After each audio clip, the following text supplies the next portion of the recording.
morning, everybody. Happy Monday. Hopefully, you're all having a good day, having a good start to the week. Shout out to everybody in the chat.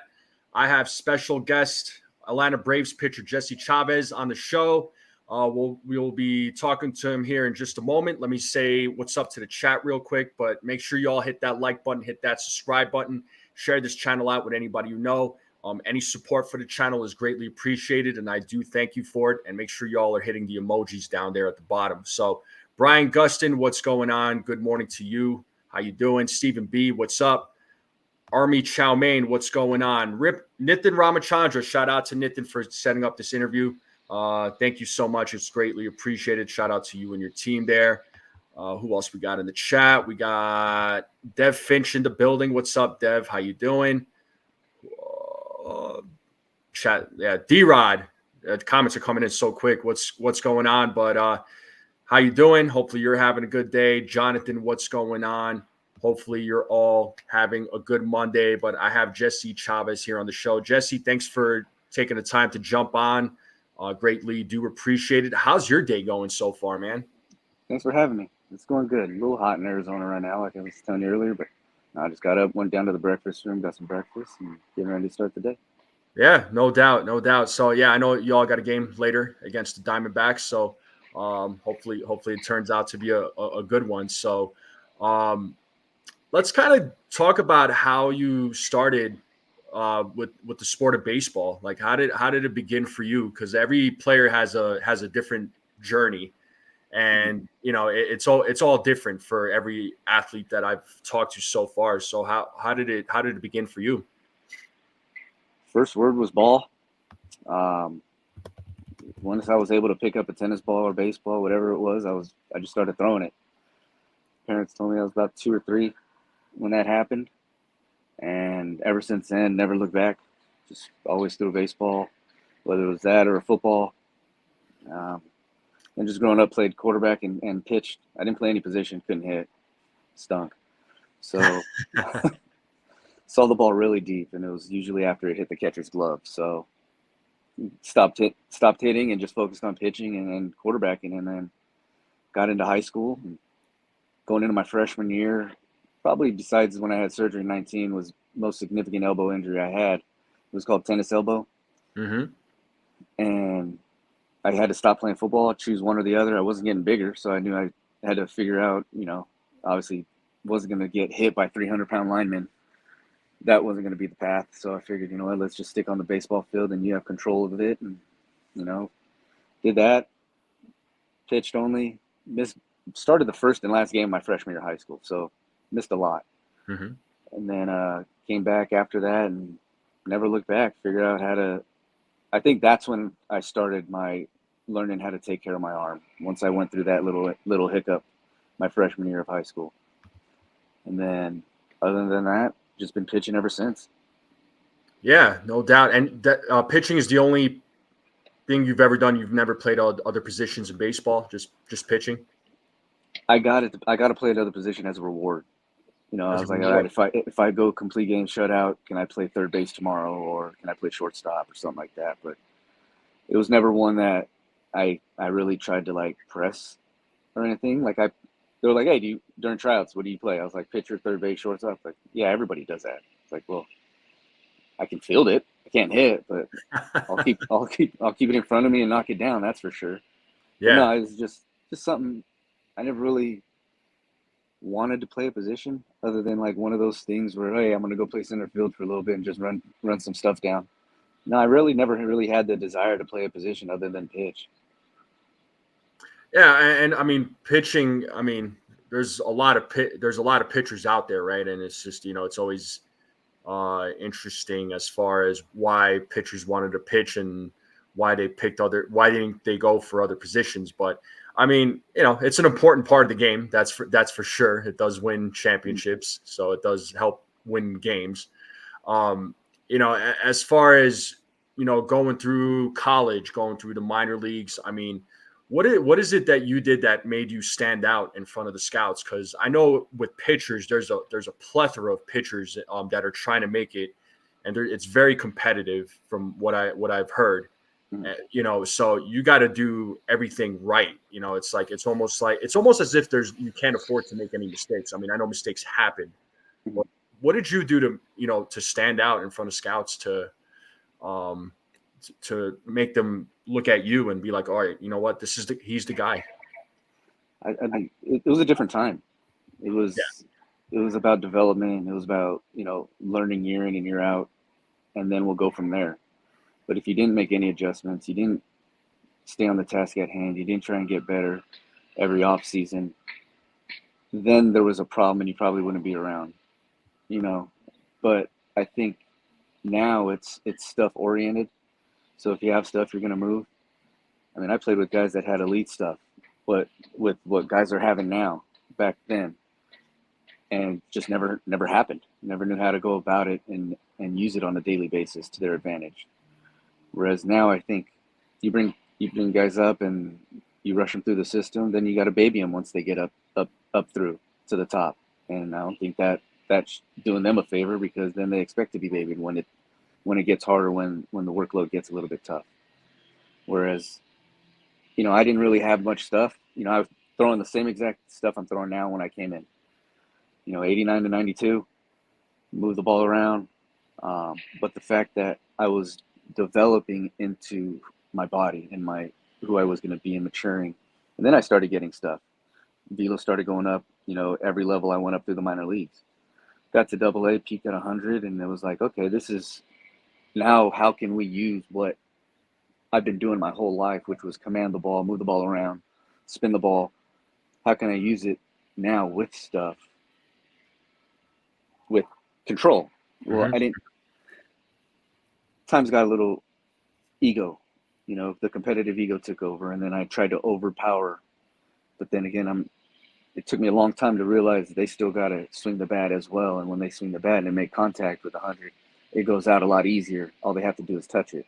Same thing up here when you get to the big leagues. I think that's kind of lost. And Saylor talked about it the other day. Pitching is going to start coming back a little bit more, because stuff is starting to be taken care of from the other side of the scheme of things, from the hitter standpoint. Because now those hitters are coming up with the guys that are throwing stuff, and the way they're preaching the pitching and stuff like that. So now you're starting to see a lot more two-seamers, starting to see a lot more changeups and curveballs, compared to splits, sliders, and just four-seam heaters. But I think being able to come up at a different time, and now seeing the changes of the game evolving, has helped me a lot, because now I rely on the guys with stuff. I pick their brain. Like, if I feel like, why isn't it coming out? Like, now I figure out how I can use my 91, how they use their 99. There's some of their thoughts. So you're still learning no matter what. And if you're not, you're going to be gone. And I think that has helped me. Still, the question has helped me to stay around and be able to have that persona of likability, to be able to, have a team calling during the off season. Because when the phone rings, it's not fun. I've been there. And am I not evolving enough? Am I evolving too much? What do I need to get back to? Do I need to get back to just forcing and throwing it hard and seeing what happens? Or do I just stick to what I'm doing? And, it just fortunately stick to what I'm doing in a place like where I'm at now. They called and they liked it. For sure. Yeah, no doubt. No doubt. It's interesting because throughout your career, I read somewhere you were traded.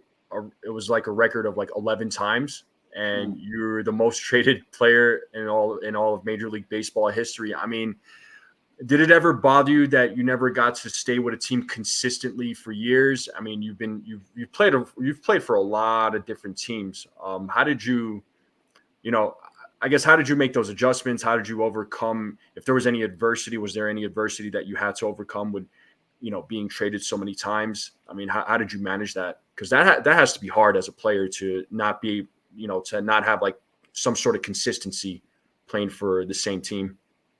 Yeah, I mean, it's not ideal. That's for sure. Yeah. I just treat every single one like the first day of school.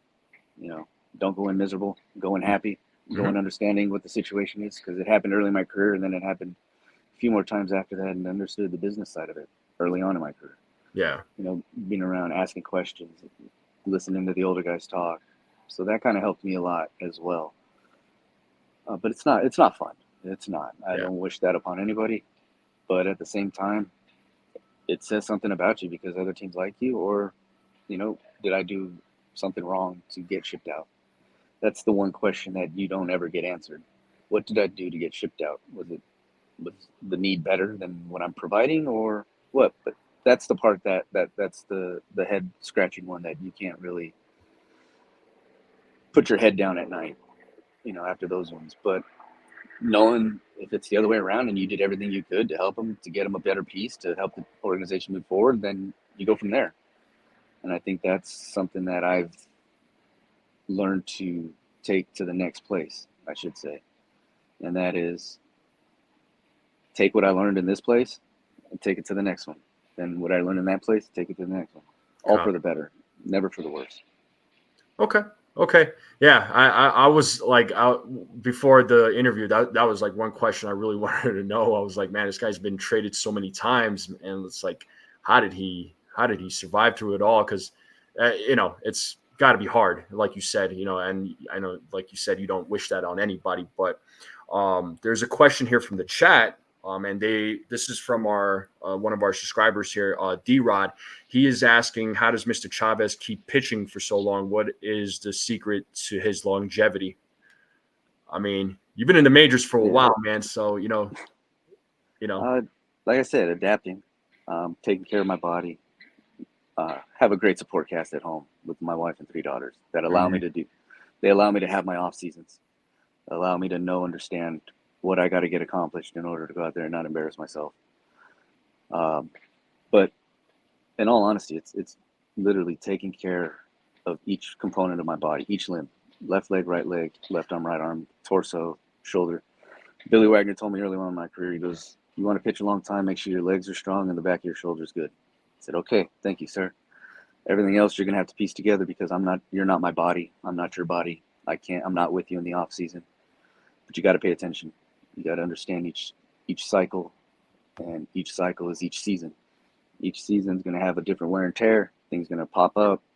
Things aren't going to be the way you want it to. You might throw more, you might throw less. How can you pay attention to it going into the off season? So that's all I do is try to do that. I don't do any of the weighted ball stuff. I'm anti that. I feel like if you don't know what each finger is doing in the hand that you throw with, why would a ball benefit you that has no seams where we're still trying to perfect that ball?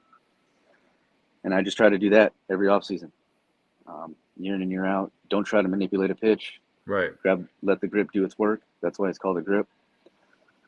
And, I just try to take each day for what it is. If I feel like I can throw 92, I got 92. If I feel like I only got 89, I'm only 89. I'm never going to try and do more. I think that's also another key. And then I don't throw on day games. I'll play catch in the bullpen right when I get down there for about 10 to 12 throws. I play catch with outfielders on the road in between innings. Learned early on, somebody told me, hey, if you take a day game off without throwing the actual throws that you do on a night game, you look up at the end of the year, you'll have over a month off with our off days. That's pretty well put.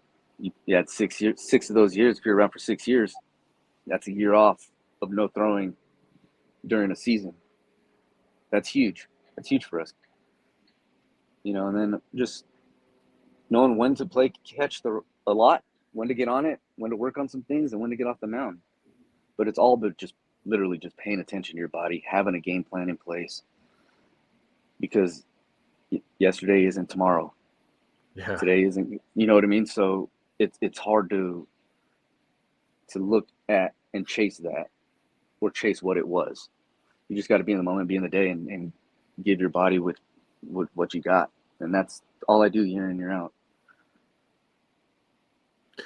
Got it. Yeah, no, that I understand. I mean, health is important, no doubt for a player. And health has been an issue for athletes. And I feel like, and this is something I've talked to with former athletes.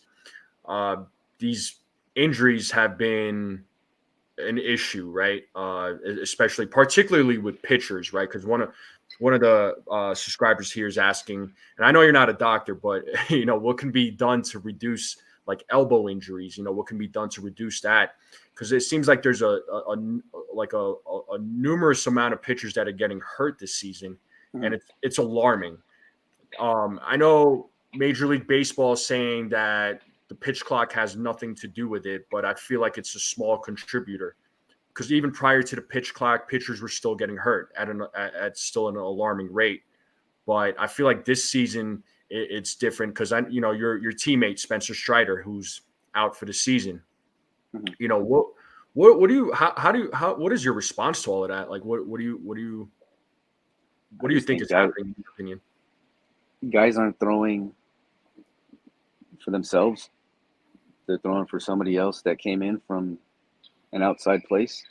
Mm-hmm. I mean, you're seeing a lot more people come into the game from facilities now. And like whatever you do on the outside, that's your facility. Do whatever you got to do. But if it's a gimmick, I call it.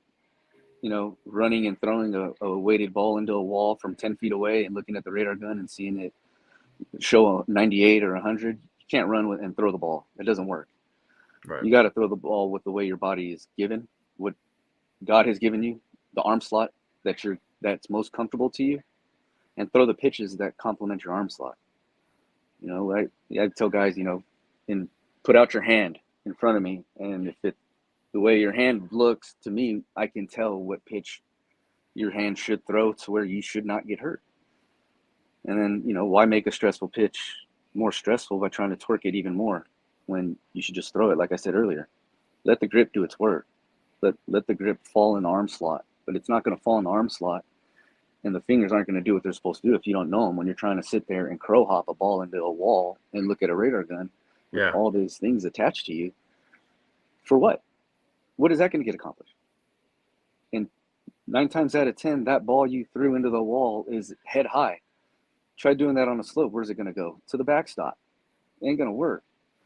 I think that is probably a little bit of contribution, and that has to do with the off season. And then now with the pitch clock, well, during the off season, guys take their time in between pitches and stuff like that. Programs aren't made for that, and I just think adapting to what is given to us now with the pitch clock, you just got to make your program around it. Yeah, I think these days, I think pitchers are programmed to just throwing the ball hard, high velocity, high spin rate. You're seeing analytics now. Analytics is huge in baseball now. And I know you were there, you were part in the game before the analytics was a thing. Is analytics, is it forced on you, do you think, or do they ever use it with you, or is it something that you don't pay attention to? Because I know analytics is a little bit of a question mark with current players, former players. I wanted to get your thoughts on that. Analytics have been around even when I was in. It's just exploited now because now more people have access to it because it's on the internet. Whereas before, we were in Boston and they have a thick pad of paper and it has the standings, the last 10 games, stats of everybody, stats of the team. That was our analytics, who's hot. Right. Last 10, last 5, last month. You just go through there. So it was always been around, but I think it's just getting exploited now and bigger because of the more access that, people have to it. So now it's like, oh, well, why is this and this not doing this or whatever? You know what I mean? I feel like the pitchability and stuff like that has gone out the window with that. And I think that's all going to, like I said earlier, it's all going to come back into the game where the analytics will still play its part but won't be as exploited. Well, why is his spin not this way? Well, maybe he's thrown 4 out of 7 days. Why is his breaking ball not breaking as much? Well, like I said, maybe he threw too many the day before and he's up today. All those things like that have, got to get taken into consideration too. So I think there need to be brakes on analytics and there needs to be a gas pedal with it too. Yeah, I just my thing, because the thing with analytics, I feel like it's too much information sometimes, right? And I think players overthink things because they have all this information that's in their brain, and it's a lot of it they don't really need. And I feel like fundamentals and the basics of the game are forgotten, and people are not. I feel like the sport is fallen a little bit away from that. So I feel like they need to get back into the fundamentals and the basics, and or there could be a blend of like the old school, new school. So because you need to put eyes on the game. I mean, you're not going to just watch an iPad and just try to figure out what went wrong. I mean, you got to know, you have to know what went wrong if you're going out there playing. And like you said, why is this pitcher's, why is he not throwing 92 and is throwing 89? And you basically explained it. You gave your answer. So I don't know. Analytics, it has its place, but I feel like sometimes there's too much of it. Some teams do really well using it.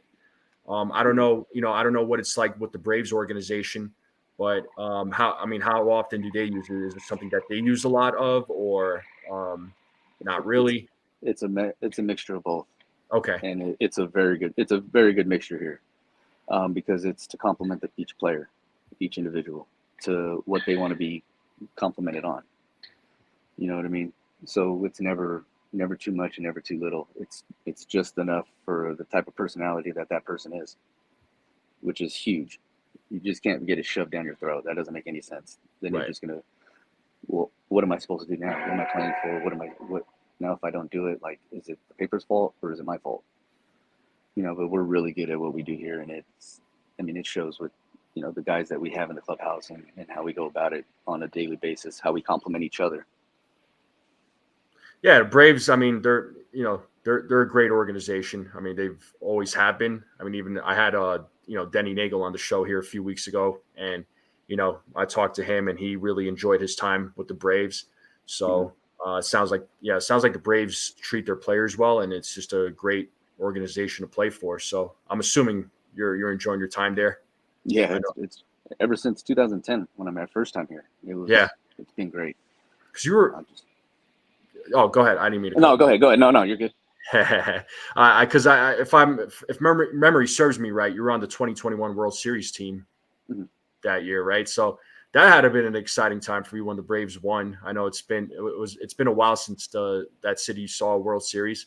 Because I remember the 1990s Atlanta Braves when they had a lot of legends on that team. Oh, yeah. But that year in 2021, everything just clicked right for you guys. So you guys still have an amazing team, even with some of the key injuries to a couple of players. I mean, you all are still hanging in there. So, how are you guys? Yeah. That's all it is. We got to hang in and just, show up each night, which is what we do. I mean, seasons are going to go ebbs and flows. You're going to have hot ones, you're going to have cold ones, you're going to have mediocre ones, you're going to have stuff that all you got to do is get in. And that's what happened in 21. All we have to do is get in and give ourselves a chance. And that's what I tell the guys every day. Just give yourselves a chance. You got a chance. Yeah, 21, you guys killed it. Definitely killed it in the playoffs, and got to the World Series, beat the Astros. I mean, that was just overall, it was just a great year for you guys. As far as this season goes, I mean, I know y'all are, in a wild card spot, right? You're all in first place in the wild card. Do you think there's a chance or a possibility you all catch the Phillies? I mean, because sometimes you see it in the second half of the season, a team catches fire, all of a sudden it's like they can, take over the division. I know they have a large lead in the division right now, but you never know. It's baseball. Anything can happen. So, and I know they're facing a few injuries themselves. Yeah. Nobody wants to, you don't want to take it that way. Right. You want to do it the right way. And we're, all 26 are all on the field and stuff like that. But I mean, things happen, and that's, we got a couple guys that are going to come back here pretty soon, help us out. And I think, the best midseason pickups are the one in-house. When you get a guy back from an injury, you get a guy, that's coming back from having last year's injury, taking over to this year, stuff like that. So, we got a few in-house options that are going to come up and help us out really good this second half. But we just got to stay on the task at hand, knowing we got a chance. We did it 22 when we made up that deficit with the Mets, you know. Yeah. But all we got to do is not chase the Phillies, but just play game by game to try and do what we got to do each and every night to put us in a position to where we're knocking on the door.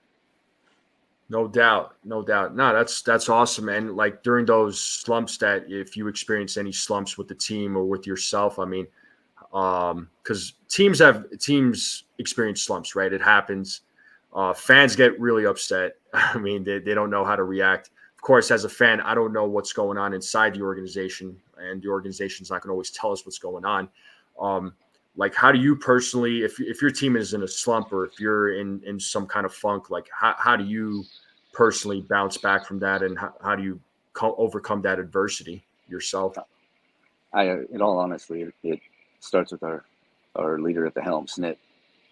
If he's not pressing, why do we got to press? If he's not showing up in a bad mood, why do we got to show up in a bad mood? It starts with him, in all honesty. Yeah. Then it trickles down to us, the vibe we get off. Oh, I lost Jesse Chavez. We'll wait just a moment. But folks in the chat, I hope you're all enjoying the conversation right now with Jesse Chavez. There looks like there's some technical difficulties, but shout out to everybody in the chat. Hopefully you're all enjoying the conversation. Make sure you all hit that like button, hit that subscribe button, share this channel out with anybody you know. Are you back? Can you hear me? Hello? Can you hear me? Can you hear me? You might have to reset. 1 second. Yeah, you're good. You might have to reset it. Sorry about that, folks. We're just experiencing technical difficulties. It's all good. Stuff like this happens. It's technology. So can you hear me? I'm here. Can you hear me? I can hear you. Can you hear me? I can't hear you. Okay. You might have to close out the browser and reopen a new browser.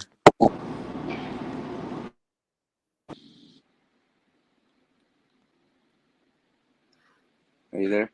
I'm here. Can you hear me? Oh man. You might have to close the window and then come back. You might have to open up a new window and come back to the stream there, Jesse. Hello? Okay.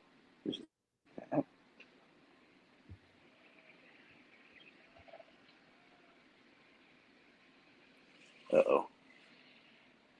Yeah, you might have to close the window and then come back.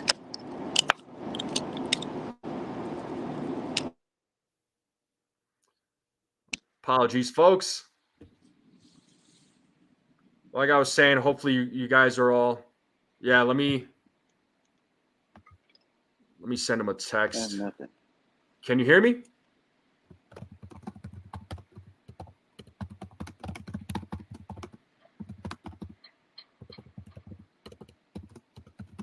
Oh boy. All right. He'll be back here shortly. I think he just has to open a new tab and come back in. So, folks in the chat, yeah, again, I hope you're all enjoying it. I think I got him back. Hold on. Hopefully you're all enjoying the interview. It's a good time. I'm back. Can you hear me? I can hear you. All right, cool. Nah, sometimes it. Oh.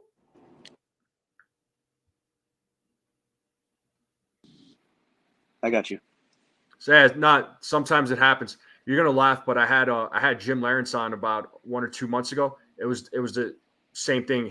There was like technical difficulties, and he had to come back in and out like several times. So don't feel bad. It was somebody called. Oh, that's what threw it off. Okay, yeah, that happens. That happens. I'm sleeping. I'm kidding. But yeah, no, it starts back to what I was saying. It starts with Snit. Yeah. I mean, it in all honesty. Then we show up like, okay, let's play for the day. See what we got today. Let's try and move the line as far as the lineup goes, pitching goes. Starters, they want their 100 pitches each night. And then from the bullpen standpoint, how can we not leave the next guy in a bad situation? That's what we want to do every single night. And let's see what we can do. Sometimes it goes our way, sometimes it doesn't. But we just got to know that as long as we can give ourselves a chance to go out there and do what we got to do, we'll be all right. For sure. Okay. Yeah. Awesome. Here's a fun question from one of our subscribers here. He's Stephen B is asking, Mr. Chavez, was there any team you wanted to play for but never had a chance to play for? No, not really. No. Okay. No, because I didn't have a favorite team. I just followed Really? Pedro wherever he went. Yeah. That was Oh, it. Pedro Martinez was your guy? Yeah. So you Yeah. liked him at the Expos, then you follow him to Boston, Mhm. follow him to the Mets, and then I know he pitched Philly. at Philly. Okay. Yeah.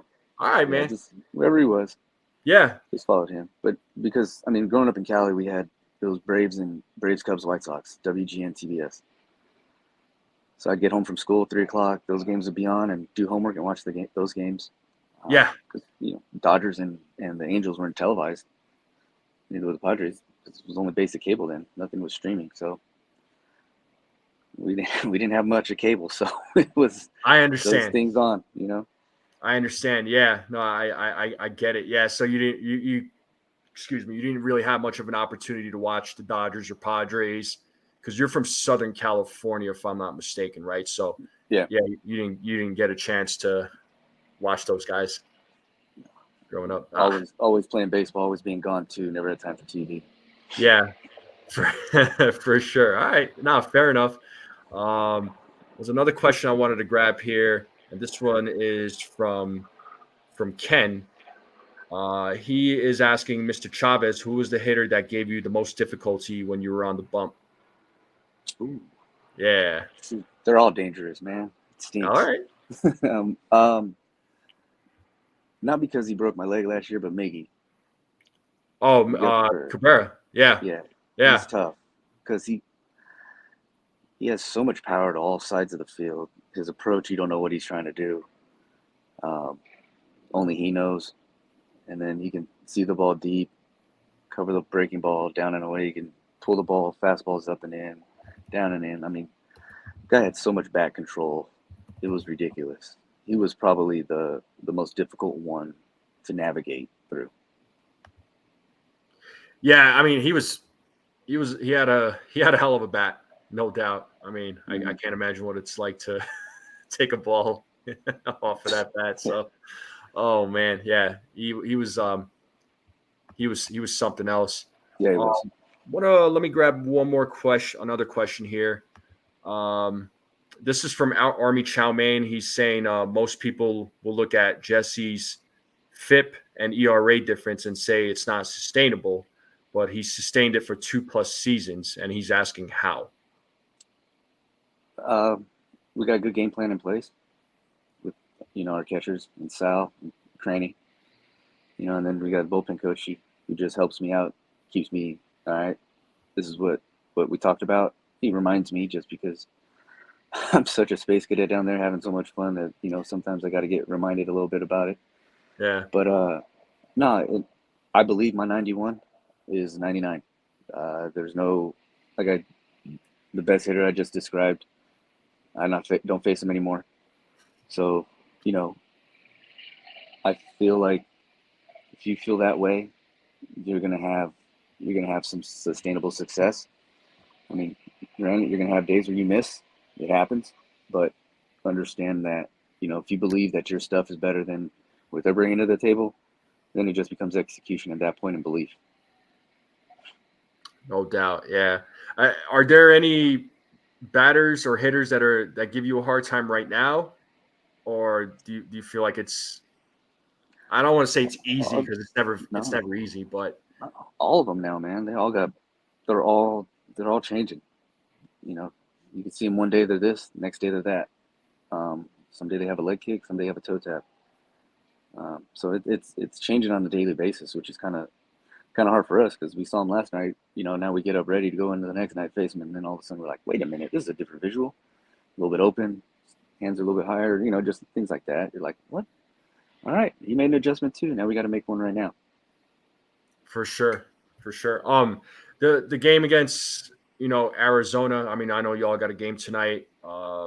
Is there a player that you don't want to, or I don't want to say you don't want to face, but that is a big threat to you? I know all those guys are scary in Major League Baseball, but is there anybody on that Arizona team that stands out to you in the lineup? Right now, all of them. I mean, they're playing pretty good ball. I mean, they're a scrappy team. They put the ball together, and then they can throw it out of the stadium every now and then. Walker's playing really well, their first baseman. Mm-hmm. So I mean, so is Marte. So you just got to try and minimize damage, and hopefully it goes your way tonight. Yeah, no doubt. Well, hopefully you all do well tonight and have a successful series out there in Arizona.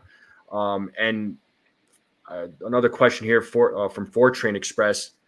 He's asking, is there a routine that you have before games that you do? Because I know pitchers are creatures of habit. So is there something that you do before a game I know there's warm-ups that I'm sure you do, but is there anything specific that you do that before a game to help you be ready physically and mentally?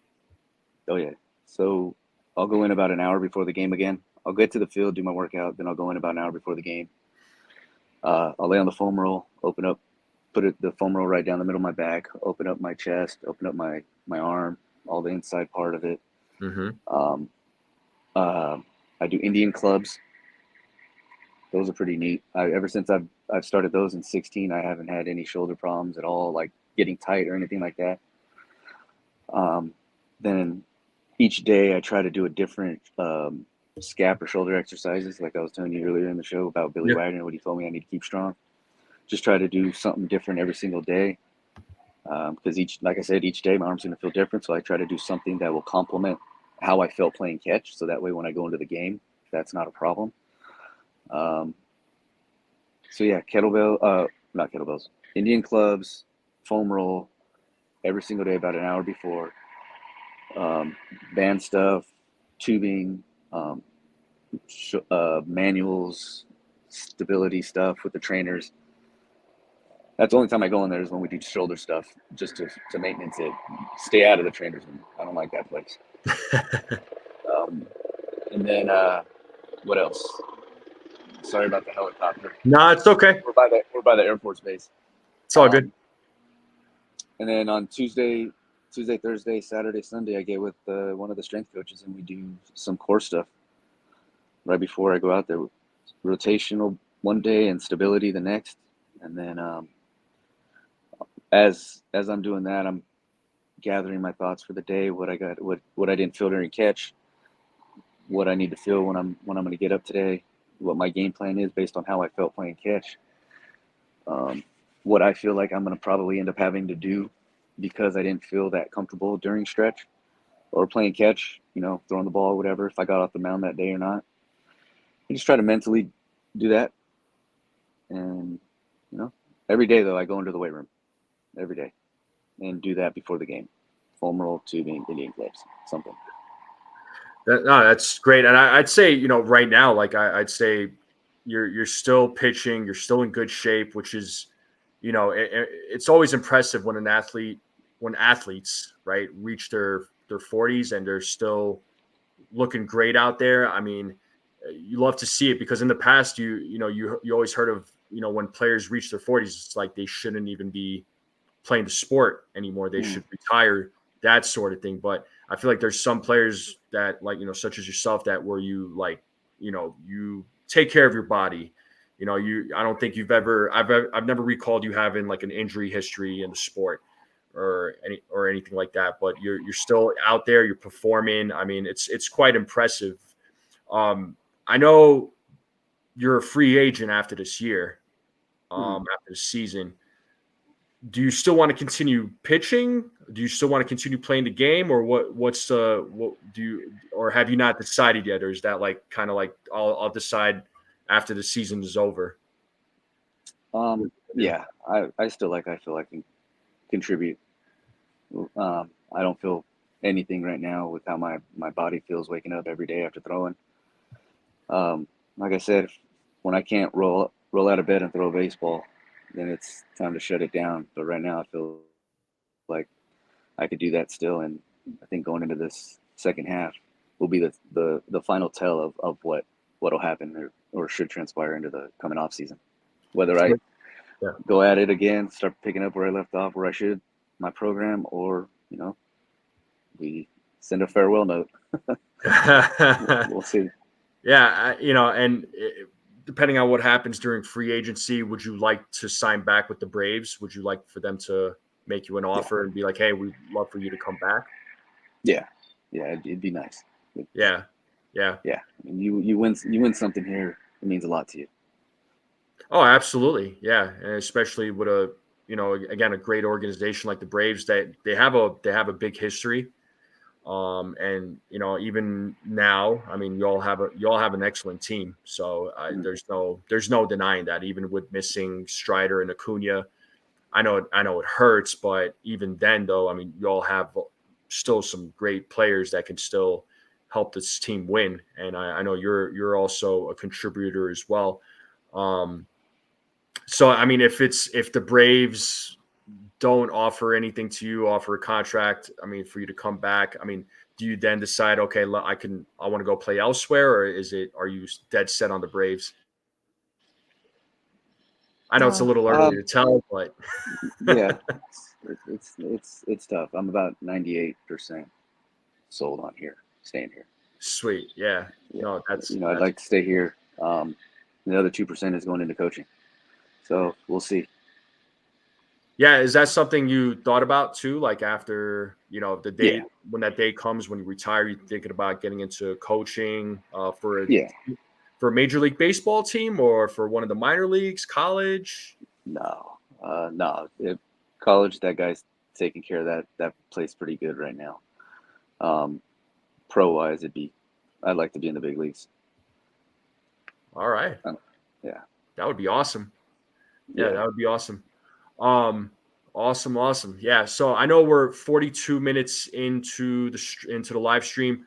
Are you still good on time, or if you need to get rolling? Got a couple more minutes. You got a couple more minutes? Cool. Yeah. Let me grab one more question here.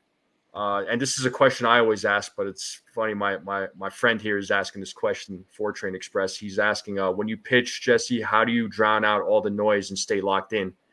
Because I hear everything. It's funny. I hear everything. I listen to everything now. Before it was tough. I mean, early on, adrenaline, competitiveness, trying not to make a mistake, things like that, not knowing who you are, on the mound. But now I listen to everything. I try to be in the moment and absorb it all. But it takes away from psyching yourself out by having the ears open a little bit and making it that much easier to breathe. I feel like when you hear the noise, easier to breathe. Not everything stays inside of you and you just stay so tense. I feel like, being able to hear that, embrace it for what it is, whether it's good or bad, and then just go from there. So I hear the noise, but it is drawn out to a certain extent where if I want to hear one side of the stadium, I can do that. Like, if I want to hear just the third base, I can hear just the third base side. You know what I mean? Or I could just go first base side or behind. So I try to keep my ears open just because it allows me to just relax a little bit more and understand that you're in a moment, embrace it, and go from here. Yeah, because I can imagine, especially if you're pitching away at an away stadium, especially fan noise, pressure's on, you're on the mound.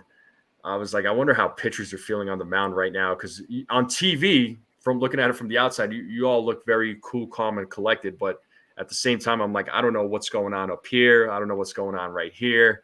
So, I mean, you all look very much locked in, tuned in. Like you guys don't even are like, there's no noise. I'm just locked in on the hitter right now and what pitch I'm going to throw. Yeah. And a lot of it's like self-talk is, how did I get myself into this mess? It's like, oh, yesterday was way easier. Yeah, because it's like bases loaded, 3-2 count. I was like, why me? You're looking down in the bullpen. It's just you, nobody else warming up. You're just like, all right, let's find a way to get out of this thing. Right. I'm sure it helps. Oh, go ahead. It's fun. It's fun, man. Regardless of the situation, I tell the guys, it's never a loss. It's always a lesson. That's a good, you know what? That's a good outlook, man. That's a good mentality because, because I know there's a lot of athletes out there, they take the losses hard, but I guess you could look at it as a lesson because, it is a lesson. You lose games. It's a big lesson. You learn something from it. Yeah. You learn what mistakes you made and how to not repeat those mistakes. I mean, are you going to make mistakes? Absolutely. It's part of the sport. I mean, no team is going to go 162-0. And there's no nobody has a perfect season. Let's be honest, right? You're going to have a lot of those ups and downs, but you overcome it. I mean, it sounds like, and you've overcome a lot, I would say, and you're still here, which is great, and you got a game tonight, so hopefully, and you all do well. Yeah. Yeah. I always give guys, you have a bad one, I'll give it to you. Get out of the shower. Yeah, the shower, it's over with. You don't bring it up again. That's a rule I try to live by and I try to enforce. Give it to the shower, wash it off. It is what it is. My daughter gave up a walk-off in 08 to Helton. And we're walking in the tunnel. And she's like, to my wife, is Dad still mad? I stopped. I said, no, listen. I said, when you get your hands dirty, go wash them off, right? I said, yeah. She goes, yeah. That's what I did. I just, got dirty out there, took a shower, washed it all off. Let's go home and have fun. So that's when I learned you get to the shower, get mad, get it over with, wash it off. Let's go on, have a good night. Go, family's with you, go with the family, enjoy that. Don't take it home. It's not doing anybody a favor. Yeah, just focus on the next day, next game, because you can't change the result. The results, it is what it is, right? You can't change what happened. So you already know what you did wrong. Right after that, you knew what you did wrong. No need to hammer a dead horse. Yeah, because it's not going to do you good. Because it doesn't change the results. So, and that goes with everything, life in general too.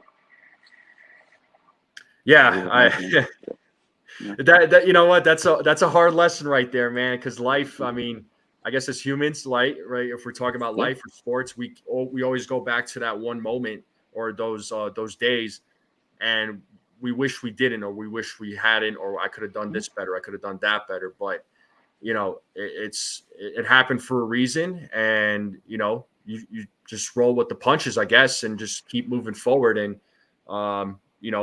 don't do the same thing over and over again, right? Or else you're going to go insane.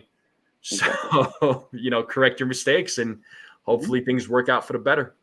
Exactly. Yeah, it's absolutely a good lesson, man. But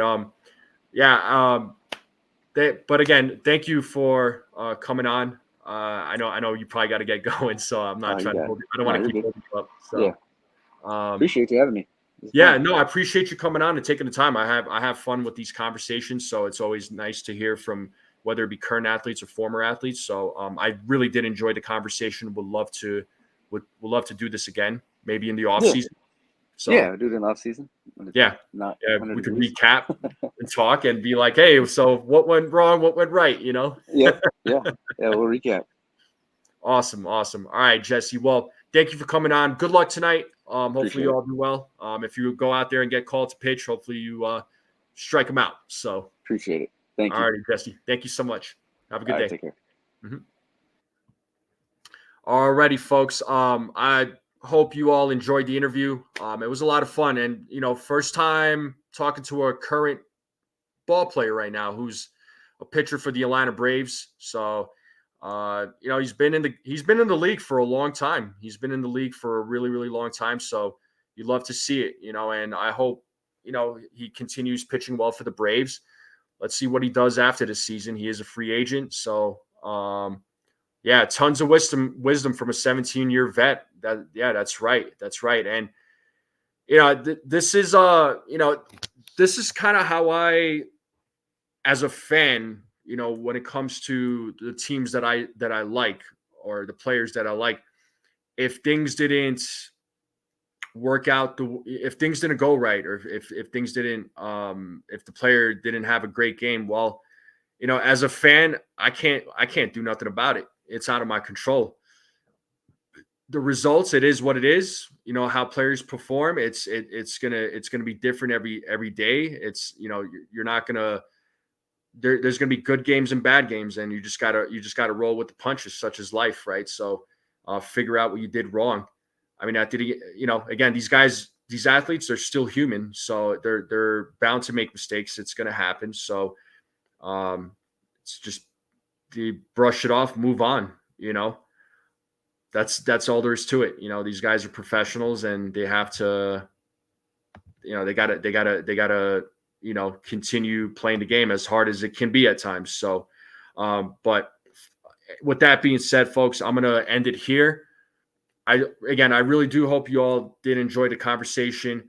Let me know what you all think. Drop it in the comments. If you happen to watch this later, please drop your comments. Again, I enjoy talking to, athletes, whether former athletes or current. You take away something from each of them, and they all have something different to say. They all have something different to offer.